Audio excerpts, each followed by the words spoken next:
Hello student, ये आज की worksheet class 9 subject science worksheet 16 18 दिसंबर। हमारा जो चैप्टर चल रहा है वो वर्क एंड एनर्जी वाला चैप्टर चल रहे हैं और हम काइनेटिक एनर्जी, पोटेंशियल एनर्जी के बारे में पढ़ चुके हैं।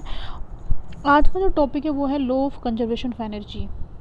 कि एनर्जी जो है किसी भी सिस्टम में हमेशा सेम रहती है, कंजर्व रहती है। वो कैसे रहती है वो हम सीखेंगे। जिज्ञासा दीदी ज्ञान पूछता है, we know that energy in one form can be changed to another form, but what happens to the total energy of the system? ज्ञान कह रहे हैं कि जो एनर्जी एक सिस्टम से दूसरे सिस्टम में दूसरी फॉर्म में चेंज आती है, लेकिन टोटल एनर्जी जो होती है सिस्टम की, क्या उसमें कोई चेंज आता है? क्या या वो सेम रहती है? जैसे इलेक्ट्रिक बल्ब है, ये एक सिस्टम है। यहाँ पे क्या होता है, जो इलेक्ट्रिकल एनर्जी है वो लाइट एनर्जी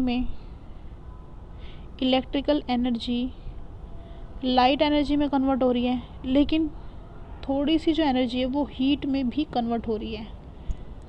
तो होता क्या, जो टोटल इलेक्ट्रिकल एनर्जी है सपोज 10 जूल है, और इधर जो एनर्जी बाद में जो रिलीज़ हो रही है लाइट की फॉर्म में और हीट की फॉर्म में, सपोज ये 7 है और हीट एनर्जी 3, तो इधर भी 10। तो जितनी एनर्जी देंगे उतनी ही एनर्जी बनी रहेगी सिस्टम में। लेकिन एनर्जी क्या हो रही है यहाँ पे, इलेक्ट्रिकल जो एनर्जी है वो लाइट एनर्जी और हीट एनर्जी में चेंज हो रही है, लेकिन जो टोटल एनर्जी है वो सेम रहती है। ऐसे ही यहाँ पे जो इलेक्ट्रिकल आयरन है, यहाँ में हम एनर्जी दे रहे हैं सपोज 10 जूल इलेक्ट्रिकल एनर्जी हम दे रहे हैं, तो 10 जूल जो है हीट एनर्जी ही रिलीज होगी। सिस्टम में जो एनर्जी रहती है वो सेम रहती है, वो ना तो क्रिएट होती है ना डिस्ट्रॉय होती है, वो एक फॉर्म से दूसरे फॉर्म में चेंज होती है। इसी को हम कहते हैं law of conservation of energy. ज्ञान, whenever energy gets transform और change from one form to another, the total energy of the system always remains unchanged. This is due to the law of conservation of energy. According to this law, energy can neither be created, कि energy कभी create नहीं होती, nor भी destroy, कभी destroy नहीं होती। It can only transform from one form to another, कि ये सिर्फ एक फॉर्म से दूसरे फॉर्म में ट्रांसफ़र होती हैं, ये ना ही क्रिएट होती है ना ही डिस्ट्रॉय होती हैं। इसी को हम कहते हैं law of conservation of energy. और ये is valid in all situation और for all kinds of energy transformation. ये हर जगह वैलिड होता है जहाँ पे भी एनर्जी ट्रांसफॉर्मेशन होती है, और हर सिचुएशन में ये वैलिड होता है। मैथमेटिकल एक्सप्रेशन देख लेते हैं, उसे समझते हैं कि किस तरह से जो लॉ ऑफ कंजर्वेशन एनर्जी है वो एप्लीकेबल है। इसमें consider a simple example. Let an object, एक ऑब्जेक्ट है, मास m है, h हाइट पे है।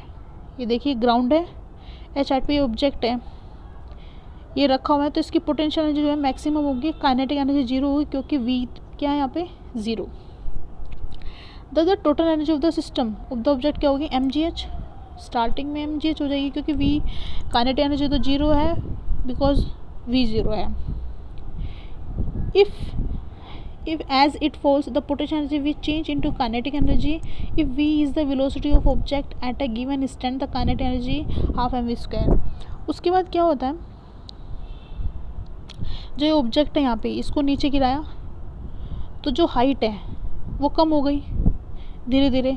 सपोज ये 4 मीटर थी, वो यहाँ पे मान लो 3 मीटर हो गई, हाइट कम हो गई है, 1 मीटर का डिफरेंस आ गया। तो mgh हाइट कम हो गई तो पोटेंशियल एनर्जी कम हो जाएगी, और यहाँ पे जो v है वो गेन हो रहा है, v बढ़ रही है, तो पोटेंशियल एनर्जी डिक्रीज हो रही है, v बढ़ रही है।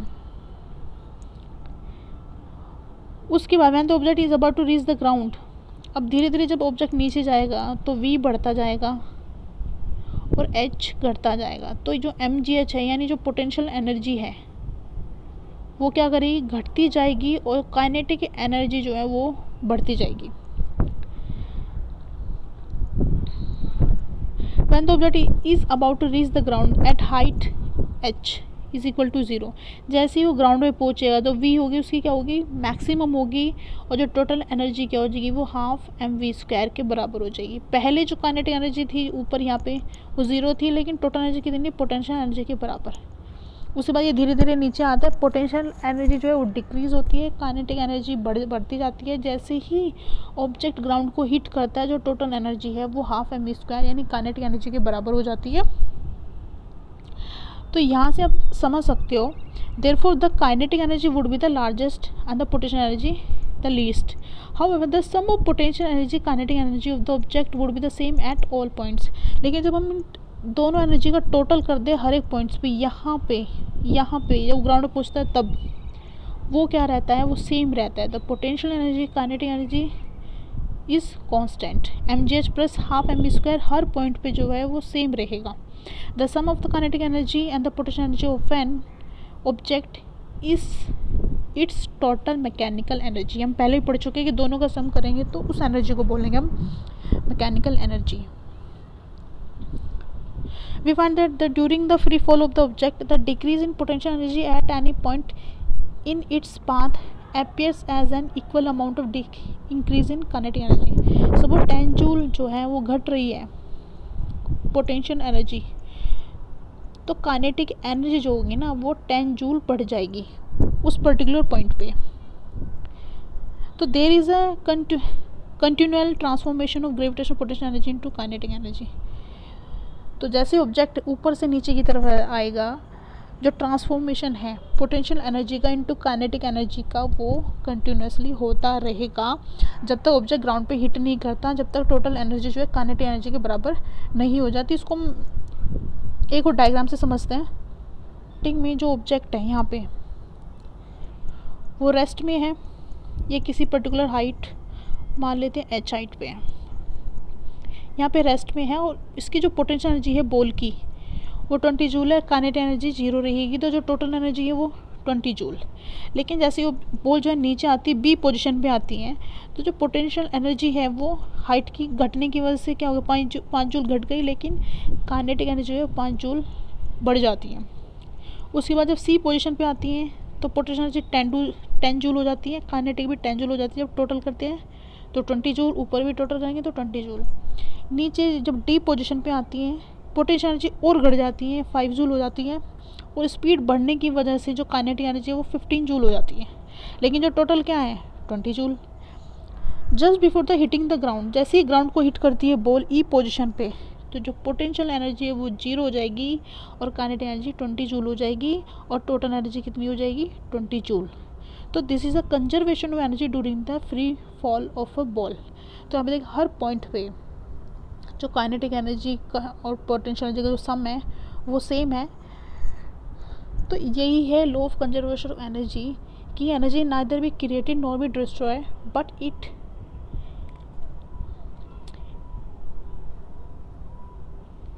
Transform from one form to another. Energy की फॉर्म जो चेंज होती रहेगी, लेकिन जो total energy of the system है वो कांस्टेंट रहेगी, अनचेंज रहेगी, सेम रहेगी। सिंपल पेंडुलम का पेंडुलम देखो क्या होता है, जब एक थ्रेड से कोई भी मेटेलिक बॉल, जिसको हम बोलेंगे बॉब, वो लटका होता है किसी भी रिजिड सपोर्ट से, तो उसको बोलते हैं पेंडुलम। यहाँ पे देखिए जो पेंडुलम है, अगर हम इसको यहाँ से पकड़ के, यहाँ से पकड़ लिया सपोज, फिर इसको छोड़ देते हैं, यहाँ पे जब पकड़ के रखा तो v क्या है 0। जो टोटल इसकी मेन पोजीशन से यहाँ से कुछ ना कुछ डिस्प्लेसमेंट हो रहा है, और यहाँ पे हमने बॉल को पकड़ा है तो v क्या है 0। तो जो इसकी एनर्जी है वो काइनेटिक एनर्जी 0 रहेगी, और टोटल एनर्जी जो रहेगी पोटेंशियल एनर्जी के बराबर। तो यहाँ पे सिर्फ रहेगी ओनली पोटेंशियल एनर्जी। जब इसको हम छोड़ते हैं तो सेंटर पे आती है इसकी v हो जाती है हाईएस्ट, तो v हाईएस्ट होने की वजह से यहाँ पे रहेगी सिर्फ ओनली काइनेटिक एनर्जी। फिर धीरे धीरे जब दूसरी एक्सट्रीम पोजीशन पे जाएगा, यहाँ पे आकर रुक जाएगा, यहाँ रहेगी ओनली पोटेंशियल एनर्जी, लेकिन जो बीच की पोजीशन है वहाँ पे काइनेटिक एनर्जी पोटेंशियल एनर्जी दोनों रहेगी। यहाँ पे जब हाईएस्ट रहेगी, देखो ये धीरे धीरे ऊपर जाएगा तो काइनेटिक एनर्जी घटती जाएगी, स्पीड घटती जाएगी पेंडुलम की, तो जो काइनेटिक एनर्जी वो घटेगी, और यहाँ पे आके जब ये रुकेगा तो उस पोजीशन पे इसकी जो टोटल एनर्जी रहेगी वो रहेगी पोटेंशियल एनर्जी के बराबर। तो इस तरह से देखिए पोटेंशियल एनर्जी कन्वर्ट हो रही है इधर काइनेटिक एनर्जी में, फिर काइनेटिक एनर्जी कन्वर्ट हो रही है पोटेंशियल एनर्जी में, लेकिन जो टोटल एनर्जी है ऑफ द सिस्टम वो कांस्टेंट रहेगी, वो अनचेंज रहेगी। स्विंगिंग ऑसिलेटिंग सिंपल पेंडुलम है ये. Its energy is continuously transform और converted from potential energy to kinetic energy and vice versa. और बट जो टोटल है वो सेम रहेगा. अब हम क्वेश्चन आंसर देख लेते हैं. Energy according to this law energy can neither be created nor be destroy. It can only be transform from one form to another. ये हमारा फर्स्ट ये हो गया law of conservation of energy. Second question why does the oscillating bob eventually comes to rest. What happens to its energy eventually? Is it a violation of conservation of law of energy? Discuss. ये कह रहे जो मैं pendulum का हमने example देखा. एक बार हमने उसको एक साइड में ले जाके एक्सट्रीम पोजीशन में ले जाके छोड़ दिया, फिर पेंडुलम हिलता रहता है, लेकिन कुछ टाइम के बाद क्या होता है उसकी स्पीड स्लो हो जाती है और एक टाइम ऐसा आता है कि वो बिल्कुल उस मूवमेंट जीरो हो जाता है, वो रुक जाता है. ऐसा क्यों होता है? क्या ये वायलेशन है conservation of law of energy का? नहीं, ऐसा होता है कि it comes to rest because of air resistance resist its motion. अब जो ये पेंडुलम है ये मूव कर रहा है, तो ये जब मूव कर रहा है इधर से उधर जा रहा है, तो जहाँ पे जो एयर है, एयर के जो पार्टिकल्स है उसको भी धकेलना पड़ रहा है इसको. तो जो एयर है वो रजिस्ट कर रही है इसकी मोशन को, तो उसकी मोशन को उसकी रजिस्टेंस को ओवरकम करने के लिए पेंडुलम को जो है एनर्जी लगानी पड़ रही है. तो जो pendulum losses its kinetic energy to overcome the friction. तो एयर की वजह से जो फ्रिक्शन लग रहा है उसको ओवरकम करने में उसकी काइनेटिक एनर्जी हम जो है यूज़ हो रहा है और स्टॉप्स आफ्टर सम टाइम, और कुछ टाइम के बाद वो बंद हो जाता है. The law of conservation of energy is not violated because the energy lost by pendulum. जितनी काइनेटिक एनर्जी का लॉस पेंडुलम के द्वारा किया जाता है to overcome the friction is gained by its surrounding. जो एयर के पार्टिकल्स होते हैं पेंडुलम के आसपास, उनकी जो काइनेटिक एनर्जी है वो बढ़ जाती है. जब जो पेंडुलम होता है वो ओवरकम करने की कोशिश करता है एयर फ्रिक्शन को, तो उसकी जो काइनेटिक एनर्जी है वो ट्रांसफॉर्म हो जाती है kinetic energy of the particles near by pendulum. Next question. An object of 20 kg dropped from a height of 4 meter. Complete the table by computing the potential energy or kinetic energy in each case.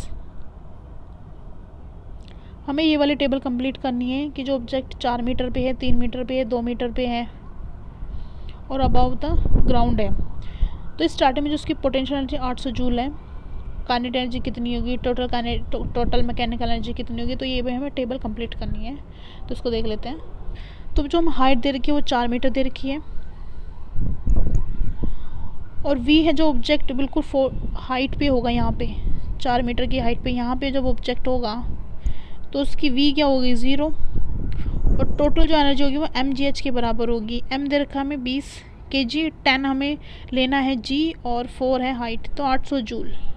और kinetic energy 0 हो जाएगी क्योंकि v 0 है. जो total energy हो जाएगी वो हो जाएगी 800 जूल. तो जब ऑब्जेक्ट 4 मीटर की हाइट पे हो तो काइनेटिक एनर्जी उसकी हो जाएगी 0 और जो टोटल एनर्जी हो जाएगी वो पोटेंशियल एनर्जी के बराबर 800 जूल हो जाएगी. ये होगी 800 जूल. उसके बाद जो ऑब्जेक्ट यहाँ से नीचे आएगा, 1 मीटर नीचे आएगा, तो हाइट कितनी हो जाएगी 3 मीटर. और हमें v कैलकुलेट करना है. तुम थर्ड इक्वेशन से कैलकुलेट करेंगे v square minus u square बराबर 2as. यहाँ पे हमें इनिशियल जो वेलोसिटी वो 0 है, फाइनल वेलोसिटी हमें कैलकुलेट करनी है. एक्सेलरेशन 10 लेंगे और s जो है डिस्प्लेसमेंट है वो 1 हो गया क्योंकि 4 मीटर से 3 मीटर पे ऑब्जेक्ट है तो डिस्प्लेसमेंट कितना होगा 1 मीटर का. तो यहाँ पे जो v स्क्वायर की वैल्यू हम कैलकुलेट कर लेंगे. स्क्वायर की वैल्यू आ गई 20 और हमें फॉर्मूले में यहाँ पे v स्क्वायर ही चाहिए. तो v स्क्वायर की वैल्यू आएगी 20 आ गई. अब हम mgh कैलकुलेट करेंगे, पोटेंशियल एनर्जी कैलकुलेट करेंगे. mgh h3 है 3, तो ये हो जाएगी 600 जूल. यहाँ पे काइनेटिक एनर्जी कैलकुलेट करेंगे हाफ m स्क्वायर. m है 20 kg, v हमने कैलकुलेट कर लेते v स्क्वायर 20, तो ये आ गई 200 जूल. जब टोटल दोनों को हम ऐड करेंगे 600 प्लस 200 ये हो जाएगा 800 जूल. तो यहाँ पे जो सिस्टम में जो मैकेनिकल एनर्जी है वो है क्या है कांस्टेंट. नेक्स्ट देखते हैं. ये हो जाएगी टोटल एनर्जी 800 जूल। तो जो ये हम टेबल कंप्लीट कर रहे थे, जब ऑब्जेक्ट 4 मीटर की हाइट पे है तो काइनेटिक पोटेंशियल एनर्जी 800 है, काइनेटिक 0 है, जो टोटल क्या है 800। जब ऑब्जेक्ट 3 मीटर पे है तो जो पोटेंशियल एनर्जी वो घट जाती है और काइनेटिक एनर्जी जो है इंक्रीज हो जाती है, लेकिन जो टोटल कितना है 800। सिमिलरली जो ऑब्जेक्ट 2 मीटर की हाइट पे होगा तो 400 रहेगी, 800 फिर भी टोटल रहेगा। जो ऑब्जेक्ट 1 मीटर की हाइट पे रहेगा तो mgs 200 हो जाएगी और काइनेटिक एनर्जी बढ़ जाएगी क्योंकि v बढ़ जाएगा, फिर भी टोटल सिस्टम की जो टोटल एनर्जी है वो है 800 joule. Just above the ground जब हाइट 0 रहेगी, पोटेंशियल एनर्जी 0 हो जाएगी और काइनेटिक एनर्जी 800 हो जाएगी और टोटल एनर्जी भी 800 हो जाएगी। अब h इक्वल टू 2 मीटर पे आ जाते हैं। ये 4 मीटर है टोटल, ऑब्जेक्ट 2 मीटर पे आ चुका है तो डिस्प्लेसमेंट कितना होगा 2। वहाँ से वी स्क्वायर निकाल लेंगे, 2a करके 2 हमने रख दिया, वी स्क्वायर की वैल्यू आ गई। mgh निकालेंगे, हाइट 2 रहेगी, 400 जूल आ गया। ऐसे काइनेटिक एनर्जी निकाल लेंगे, वी स्क्वायर की वैल्यू हम 40 पुट कर देंगे तो ये 400 जूल आ गया। दोनों का टोटल करेंगे तो 800 जूल। जब ऑब्जेक्ट की हाइट 1 मीटर रहेगी, वी हम कैलकुलेट कर लेंगे थर्ड इक्वेशन से, हाइट हो जाएगी 3, डिस्प्लेसमेंट हो जाएगा 3, जो ऊपर 4 मीटर से जो ऑब्जेक्ट 3 मीटर पे आ चुका होगा तो ये डिस्प्लेसमेंट जो हाइट 1 मीटर रहेगी तो डिस्प्लेसमेंट कितना हो जाएगा 3 मीटर का। 3 डालेंगे तो वी स्क्वायर की वैल्यू 60, यहाँ पे जब पुट करें तो ये आ जाएगा 600 जूल और पोटेंशियल एनर्जी आ जाएगी 200 जूल, हाइट हो जाएगी 1 मीटर। और जब टोटल करेंगे तो यहाँ आ गया आपका 800 जूल। नेक्स्ट केस है जस्ट अबव द ग्राउंड, जब हाइट हो जाएगी 0, हाइट हो जाएगी 0 तो आपकी जो EP है पोटेंशियल एनर्जी है mgh, h 0 होने की वजह से जो पोटेंशियल एनर्जी है वो हो जाएगी 0। और यहाँ पे जब हम कैलकुलेट करेंगे डिस्प्लेसमेंट हो जाएगा 4, ऊपर से नीचे तक आ चुका है तो 4 मीटर कवर कर चुका है तो वी स्क्वायर की वैल्यू आ जाएगी 80। जब 80 हम पुट करेंगे यहाँ पे तो ये आ जाएगा 800 जूल और टोटल एनर्जी को जब जोड़ेंगे हम 0 + 800 ये आ जाएगा 800 जूल। ये तो यहाँ पे देखिए हर एक पॉइंट पे, हर एक हाइट पे जो सिस्टम में एनर्जी है पोटेंशियल प्लस काइनेटिक वो सेम है 800 जूल। तो this is the conservation of law of energy. तो हमारी वर्कशीट कंप्लीट हो जाती है। किसी बच्चे को समझ नहीं आता वो कमेंट में पूछ लेगा या फिर ग्रुप में मैसेज करके वो पूछ लेगा। Thank you.